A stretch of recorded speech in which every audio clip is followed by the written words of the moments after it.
with a Business is brought to you by Audible.com. Hi, everybody, and welcome to this week's episode of Married with a Business. I'm Craig. And I'm Allison. And we're Married with a Business. We're here to share tips, tricks, stories, whatever, interviews about being a married couple that own and operate a business together. Yeah. And so, Craig, what's been going on? Well, happy 4th of July to everybody. I hope everybody had a nice, safe, and fun 4th of July, did lots of fun stuff. I will say we had a good time. We went to a party for our friend Kevin, who is getting shipped off for a year. He's in the Navy, and he's going to be away from his family for a year, which is super hard, but it was good. We had a little get-together for him, and we all got to spend some time with him. Yeah, it was good to be with everybody. Yeah, so best of luck to him. I hope he stays safe. Allison, I don't even know where to start. The show, this week's show is amazing on so many levels. Very excited. Very excited. So we reached out to Emily and Jesse Cole. They are the owners of a baseball team in Savannah, Georgia called the Savannah Bananas. If you haven't heard of them, you're probably living under a rock. The Savannah Bananas have been this huge viral success over the past year or so, and they've been doing what they're doing now for 5 or 6 years. And it's a minor league or collegiate summer league baseball team down there. They do all of this really fun stuff. They're making it fun for the fans. The name of their company is Fans First Entertainment that owns it. They're two amazing people. And it was super exciting that Emily even emailed us back because they get so many messages and emails and requests. And we had first heard about them. I know we've talked about books, Mike Michalowicz's books in the past. Mike had featured them a little bit in one of his books. And so I've known about them for years, but they have exploded on social media this year. Yeah, and they've got an ESPN television show coming out in a few weeks. They've got a lot going on. But I want everybody to take a few minutes here and listen to our interview with the owners of the Savannah Bananas, Emily and Jesse Cole.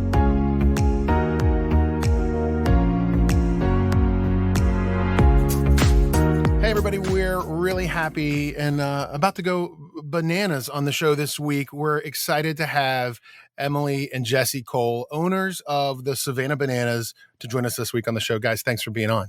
Hello. Happy to be here. Excited to be with you guys. Emily, tell us a little bit about how you and Jesse met. So contrary to popular belief, I was actually in the industry before meeting Jesse. So we were both working for separate teams. And Jesse was a young general manager and was really trying to learn and decided to host a conference himself to just pull together a lot of the greats in the industry to learn from. And so my boss at the time, I was working for Ripken Baseball. She was at the conference, heard Jesse speak on stage at this conference he was hosting. And she actually left the room and called me and said, I just met the guy you're going to marry. Oh, I love that. That was the original kind of connection. And so, of course, we did, I wasn't looking for marriage at the time. I was 24 and really wanted to kind of make my own way in the industry. But I did want to learn from him. And so we connected and just created a professional relationship and kind of shared ideas for a few years. And, it just grew from there. Yeah, but the first time she met me, I was doing the Thriller dance on the field, teaching the players how to do the Thriller dance. Yes. So that was very great first impression. Yes, she was very confused on who this guy is. So that was actually the true story in 2010, I think. Yeah. So tell us a little bit about you met because you were working in the industry, but how did you get from the company you were with over to working with Jesse? So we shared ideas and connected just on the creativity and what we wanted to do to serve fans at our own teams for a few years, and really found that we both had a similar vision. We were in it for the experience for the fans, and that was our end all be all for each of us. And it might not have been the same for the teams that we were with, but that was his vision and that was my vision. And so after a couple of years of working separately, we kind of re-met at a conference for the industry. It was one of those movie moments where we walk into a room and kind of lock eyes from across the room, and you know the person, and we recognized each other, but hadn't really seen each other in person for years. And so we just connected that night and caught up on what we were doing with our own teams. And really the passion for the industry is what brought us together. We've both had so many ideas that we just spent the rest of the conference sharing those ideas.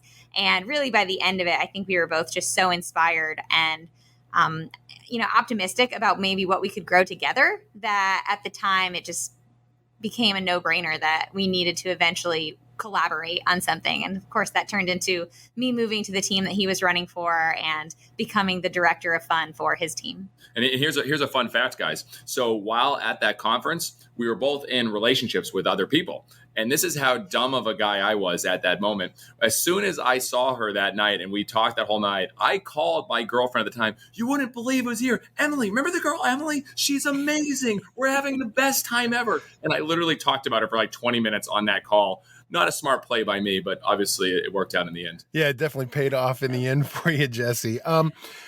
So you guys, you're in it's obviously it's a different industry. You're always front facing, you're always with people. How do you guys work together now that you own a team and you've grown this team that you kind of just created in Savannah? How do you guys work together on sort of the implementation and the visionary aspects of the business? We didn't work tremendously well together at first. We learned. I think with anything, when you learn what gives you energy, what you're the best at, what your passion is, what you can really add the most value to.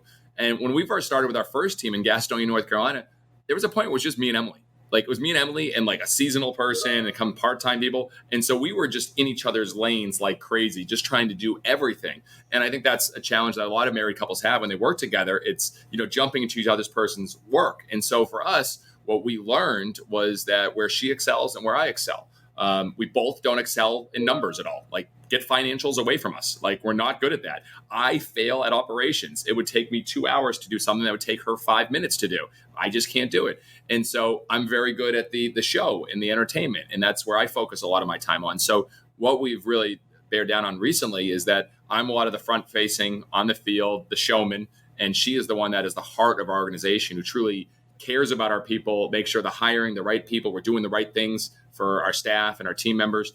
And that's where we really excelled at where we're going now. How do you guys fold in the being parents and owning the business? How do you guys manage what you have to do, the roles you have at home and the roles you have with the company? It comes down to us communicating constantly. We are constantly looking at our calendar and chatting about things. I mean, we commute together, we live together, we work together. So we are together 24/7, and it is just constant conversation about who's handling what. We are very intentional now on our schedules and on our calendars that we both know what gives us energy and what we want to fill our days with and what we're going to be spending our time doing. And so that has really helped us now that our family has grown tremendously, and that takes up, even more time than the work life. Yeah. I mean, 2 years ago we had one child. Then last year we added another our first foster daughter. And then this past year we added another foster baby. So we're just like every year, let's see if we can throw another challenge. But I'll tell you, it's been wonderful learning how to become better. I mean, we're so focused on maximizing enjoyment and, pleasure with ourselves, with the team, the business, but most importantly, our kids. So for us, it's just, hey, this is what a Monday looks like. This is what a Tuesday looks like. And we also have help. We're not afraid to share. We have an au pair that helps us now. That's been tremendous. And I think it's important to realize sometimes as married couples, when you're so into the business and doing something that's growing, to get help. And we have an amazing family and support system. So she's the one that really runs the calendar. I'm just the one trying to help out with assist where I can, but it's been tremendously helpful. Well, when we were waiting for you a little while ago, that's what Emily was saying. She's like, I have to decide what to put on his calendar and what not to put on his calendar. And so how do you make those decisions, Emily? How do you decide what it is you guys are? We only have 24 hours in a day. How do you decide what is worth spending the time on and what you should say no to? Yeah, we've had to become very intentional with that. And especially recently with the growth of the bananas, and we're so grateful for that. But we often do have to take a step back, and we have weekly date nights. And so that is very helpful for us to kind of reconnect on what is on the horizon, because there are so many interviews now, and there are so many media outlets and groups that are just trying to be involved in our life. And that's so flattering. But at the end of the day, it's him and I and our 3 kids at home. And so we have to make sure that we're carving out that space and that is sacred to our time. So it's just constantly communicating about what we have coming up, what's important to us. And, we're happy to schedule things with people, but it might be a couple weeks or a month down the line, because there might be, a date night with a daughter or a son that is that week that cannot be skipped. And so we're just very intentional on communicating through it and making sure that we are constantly filling our calendar with the most important things to us. To give you an example, boundaries are important. So I'm fortunate to get the requests that we do. And I probably get asked to do a podcast every day on weekends or nights after 6 p.m.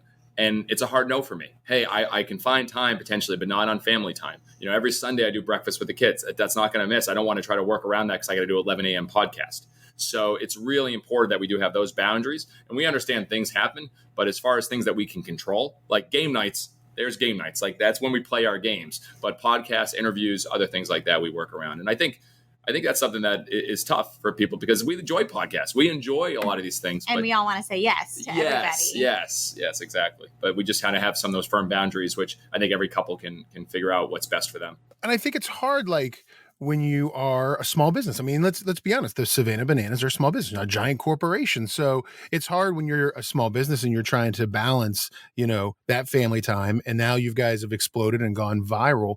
What are you hoping, by doing this and keeping that time for the kids, but also having the success that you're having with the team? What are you hoping that your children are learning from this, Jesse? Like, what do you hope that they, gain watching you out there in your yellow tux and the business that you and Emily have built together? See, this excites me. I love this question. And I'm so happy because these are questions I don't ever get on normal podcasts. So thank you for this.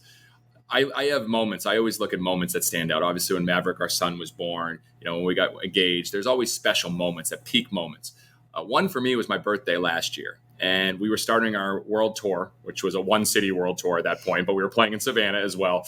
And it was my birthday, and I wanted to see the kids. That was really important to me. But be able to get our kids to come to a game where we didn't have an au pair then, we didn't have family that was in town that could drive them. So this wasn't going to happen.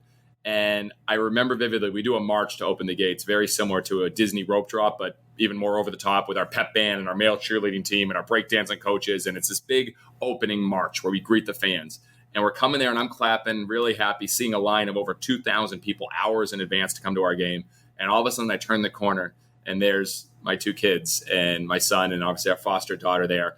And Emily planned this surprise for me that stood out. And they were there and I picked them up and started dancing with them in front of the fans. I lost track of where I was or what I was doing, but my two kids were there.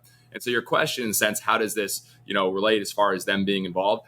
I get so excited at the opportunity to think our kids can go all over the world with us and can see hopefully the joy that we're bringing to people and see, even our kids go around the crowd today, who wants it? And they go around the house, who wants it? Holding up like a t-shirt because I throw out t-shirts in the crowd, or they start doing the Hey Baby dance. And it brings so much joy to me to see that they're doing things that bring me joy and thousands of fans. And I think now as we grow this, they are going to be able to see places in the world that I never had the opportunity to see. And so many people don't because of how fortunate we are with what the team's doing right now.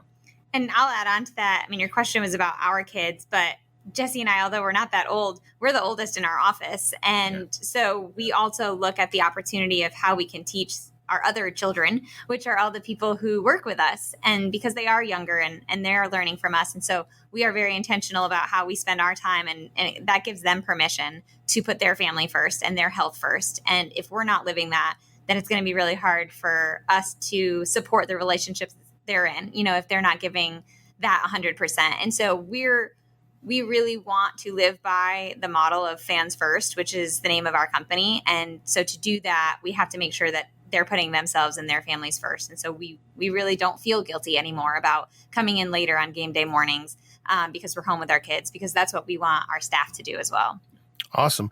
You guys have this baseball team now that has blown up. It's viral. You guys are huge. It's an awesome success. How do you guys shut it off at night? How do you separate the craziness of the Savannah Bananas and then slow it down to be just Jesse and Emily hanging out at night or going out on date night? Yeah, honestly, we're not great at that, but we don't necessarily want to be. It's such a part of our life and it's integrated into everything that it's easy for it to just pop up in conversation. Again, we talk through everything. And so I will voice, hey, we need to talk about this with the kids, or we need to talk about this event that's coming up that's family. And we kind of get it out there when we start our date nights or something, that if there's something that's more important that needs to be discussed, we'll make sure that it gets pushed to the top of the conversation, because inevitably one of us will bring up something with the team, with the Bananas. The brand has just become a huge part of our life that we enjoy talking about it. So I wouldn't say that we shut off a lot, but that's also intentional because we enjoy talking about it. Yeah, I struggle with the language. If you have to think about, you have to shut anything off. Maybe you need to relook at the roots of why you think you need to shut it off. Obviously it can be to an extreme, and Emily knows that I write ideas every morning. I might come out and say, hey, I got an idea. Be like, Jesse, it's 6 a.m. I'm working on getting breakfast for the kids. Like, that happens. But, for us, I think it's if you look at something like, oh, we got to shut it off, that means one person in the marriage probably is having really challenges with, and that's a bigger conversation. And we've been there. Yeah. We have had those periods in our life. Yeah. And again, we just had to talk through them, because what really eventually was the problem is that I was working on things I shouldn't have been working on. And, I was in his lane. And so once we backed up and we found out, okay, I was not mentally in a great spot with work, then of course I did want to shut it off.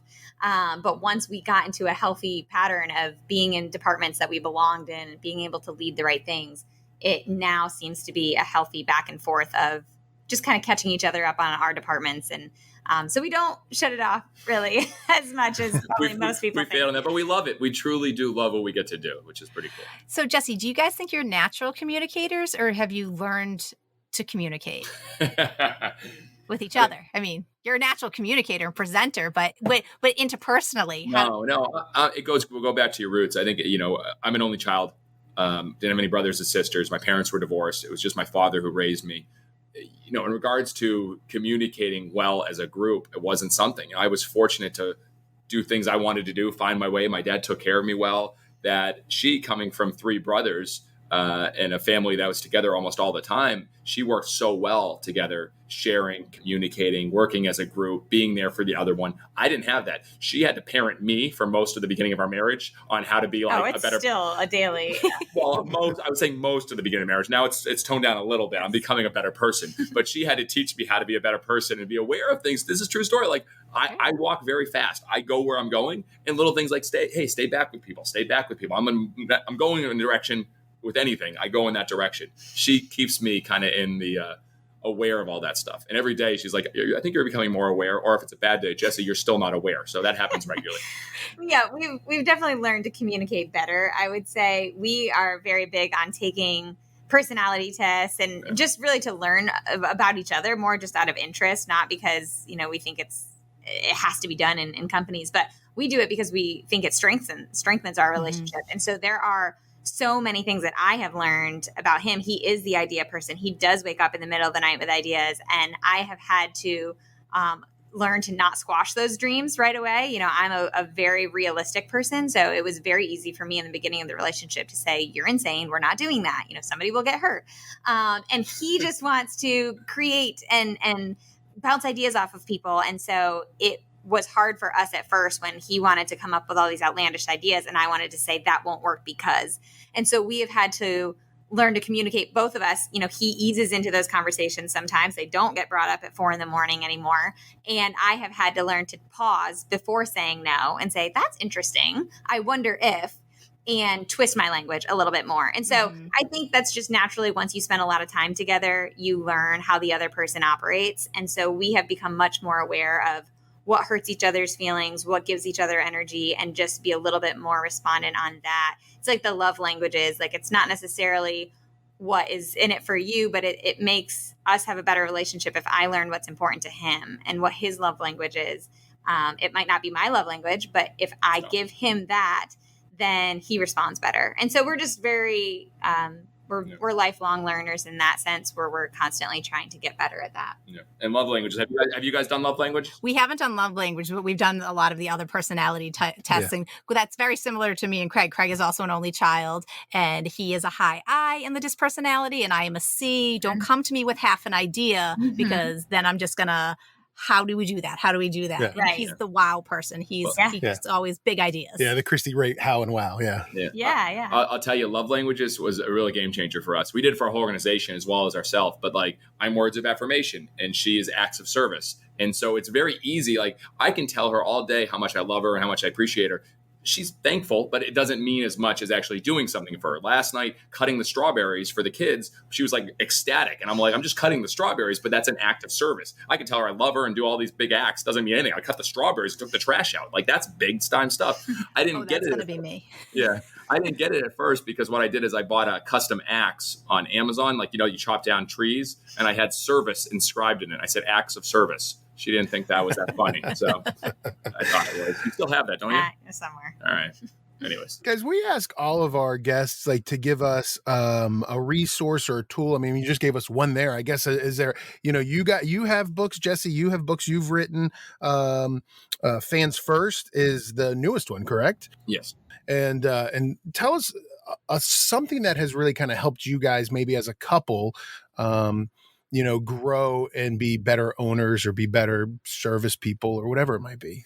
You'll probably go with a book or a podcast. I'm going to go in a different direction. Oh, no, I wasn't going to go a book. I was trying to think of an idea. Well, Jesse reads like 2 books a week, and he's very smart, and he always fills his brain with more resources, which is great. But I'm going to go a different direction and say the app Cozy, COZI. It's the calendar that we use for our family.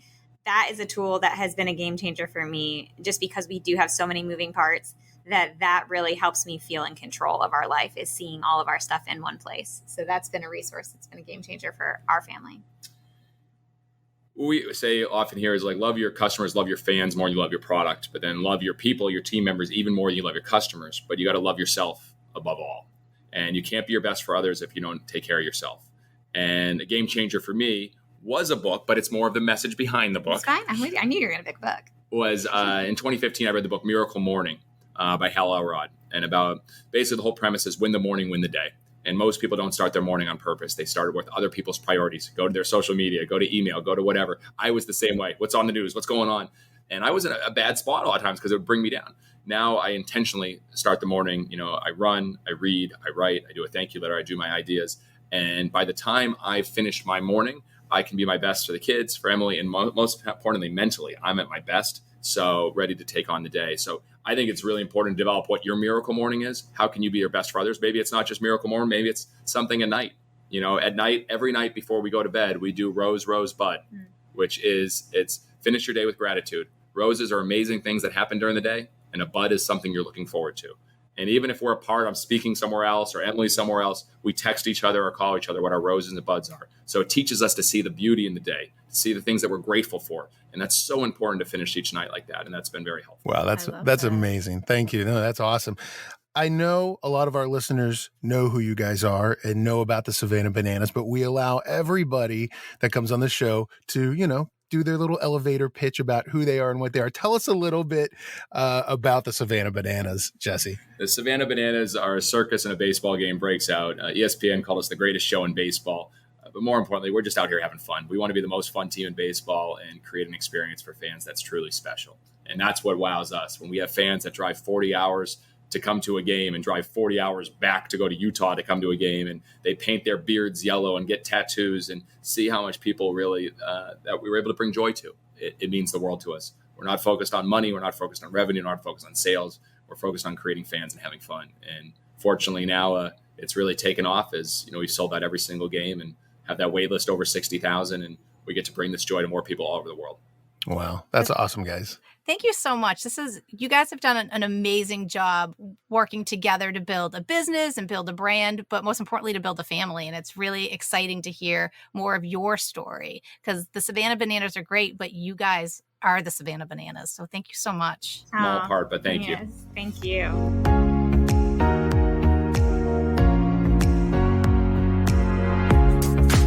Allison, in all the years that we've done this, we've gone to a bunch of speaking engagements. We've talked to a lot of people now on the podcast. I will say that Emily and Jesse gave me more energy after speaking with them for a half hour than a lot of those other things have. I mean, how can you not? He is sitting in front of us in a bright yellow suit with his bright yellow hat on. And when he says he walks fast, you can feel the energy in his body. Yeah, you can you feel it's amazing. Like, his energy is amazing. They had so many great things to talk about. They're not only is what they have done with the baseball team and the social media and that growth been amazing, and their story, of You'll hear this in other places if you learn about the Savannah Bananas, but they were living on a mattress on a floor and $30 a week for food to what they've built now. But in 6 years.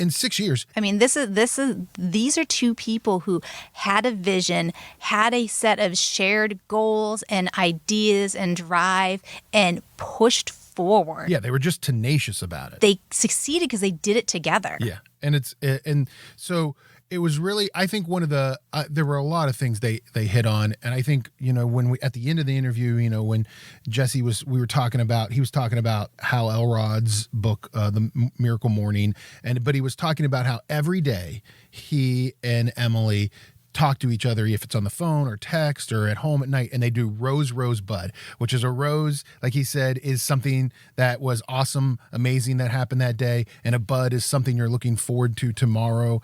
And I just think that that connection that they have of working together is great. And we've said this all along, it's one of the things that it's hard for us, and I think a lot of other married couples, working together is a challenge. Yeah. And you have to find those things that not only help you stay in sync together with each other, but to also help your business grow. Well, and like Emily said, they communicate a lot. You can see that she really values and pushes the communication with each other, because that's what's keeping them in sync and connected. And Jesse was admitted, she had to train him on how to do those things and how to communicate well. And that, being intentional on how they spend their time is to put their health and their family's health first, is leading by example for their team, because they're not very old, but they are some of the older people in their organization. Yeah, that's what Emily said that too, and it's true. She said if they don't put their family first, and then they expect that from their staff as well. And so again, it's building that culture, not only the outward culture that you see them have, with the TikTok posts and the Facebook posts or whatever, the social media explosion that they've had, but also to hear that's how it runs. That is what you see is the truth of how it runs inside. And I think that's what was so fun for me about getting a chance to talk to them, because the media puts the wow factor first, which they should. Well, social media does. Right. I mean, we talk about this all the time. In social media, you always see the good and the pretty. But I like to see, how did you get there? Right. And I was so honored to get Emily to be part of this conversation, because she's not really part of a lot of these media conversations about how are they doing it together. And yes, Jesse is the front man, the man in the yellow suit, and the guys on the field are doing all the fun dances. But to have all that fun working on the stage, you got to have it working behind the scenes. And it was great to hear how really involved they are together in making those decisions. I think for us, another thing, Allison, is after we did our interview with them, we went and did love language. We did, and we're going to talk a little bit more about that. But I liked how Jesse talked about how their love languages were different, and so he kept saying words of affirmation to Emily, but that's not really what she needed. She needed acts of service. Right. And it's funny because I think you and I've done a lot of those, self-tests. We've done discs and all of that stuff. This was one that we hadn't done any before, and it's different. It definitely is different than a regular personality test. Yeah, but that's what's fun about these. Like Emily said, they do lots of different ones because it helps them find different ways to communicate with each other as they learn more about themselves and each other. And I actually think that we did this last week, and I think doing, this will make us kind of communicate with each other a little bit differently, don't you? Yeah, I'm an acts of service. You're well, we both were high on acts of service. I was very low on touch. I was about 20 on touch. Yeah, so you weren't. But I think it's interesting to see how, really at the end of the day, how we need to communicate to each other to make each other feel needed, wanted, happy, right. Those things. So thanks for sharing that with us. Yeah, that was great. I mean, just so many great things talking about, just their whole life is about maximizing enjoyment. And it's interesting to hear because it's about maximizing enjoyment for the fans who come to the stadium, for the fans who watch on social media, for their employees, for themselves, for their children and foster children. Like what they have done is pretty awesome. Yeah, and they have a lot going on, and they're trying very hard to keep that balance, and they understand that they can't say yes to everything. So knowing what they value as a couple and as a business, so they say yes to and a family, so they say yes to the right things. And I'm glad we were the right thing. I know. I feel very honored because they talked about it when we talked to them. Like they get so many asks to be on podcasts and television shows or whatever, and it was really an honor for us to be able to talk to them. I'm glad that we're able to, I hope, help people look at the other side of the Savannah Bananas. Like, yes, it's great. If you haven't already, check them out. Like, Google them, go to their TikTok or They're Facebook so page. fun. It's fun. It's really I'm a baseball guy, but it's really fun. But it was really nice to get to hear the other side of the story. Yeah, and you think about what they're doing as industry disruptors. How can you be an industry disruptor in your business? How can what you're doing turn the industry on its head a little bit? Because there are ways for all of us to create raving fans in what we're doing. It's just being creative enough and daring enough to put yourself out there to do it. Definitely. It's awesome. So thank you so much, Jesse and Emily, for being on the show. Hope you get a chance to listen to the podcast too. And we can't wait to see the ESPN show that comes out. I think they said in August. There's an ESPN show coming out about the Savannah Bananas and just everything else that's going on with them. I mean, the fact that they have a 60,000 person wait list for 4,000 seat stadium is phenomenal. It's great. It's amazing. I got a book for you guys, or Jesse had a book for you guys to listen to this week. Hal Elrod's The Miracle Morning, the not so obvious secret guaranteed to transform your life before 8 a.m. Jesse talked about it a little bit. You can get it for free on us at audible.com. Just go to audibletrial.com/bizmarried and sign up there. You'll get a free 30 days of Audible. You can download The Miracle Morning by Hal Elrod or whatever else you'd like to listen to. Yeah, and if you visit our website, marriedwithabusiness.net, you can visit our resource page and find links to this book and other books that we've recommended in the past and a lot of other great resources. Yeah, including Jesse has 2 books out you should definitely check out. Jesse Cole has Fans First, Change the Game, Break the Rules, Create an Unforgettable Experience, and Find Your Yellow Tux, How to Be Successful by Standing Out. Both of those books by Jesse Cole. And you can also, Emily has a book. Yeah, she's got a children's book. Yeah, it's called Go Bananas. You can actually go to savannahbananas.com and order it from there. So definitely check that out as well. And check out the Savannah Bananas if you haven't had a chance. Look for us online as well. You can find us on Instagram and Twitter at BizMarried, or search for us on Facebook. And remember, everybody, not only is it important to focus on your business, but also your marriage, because we're married with a business.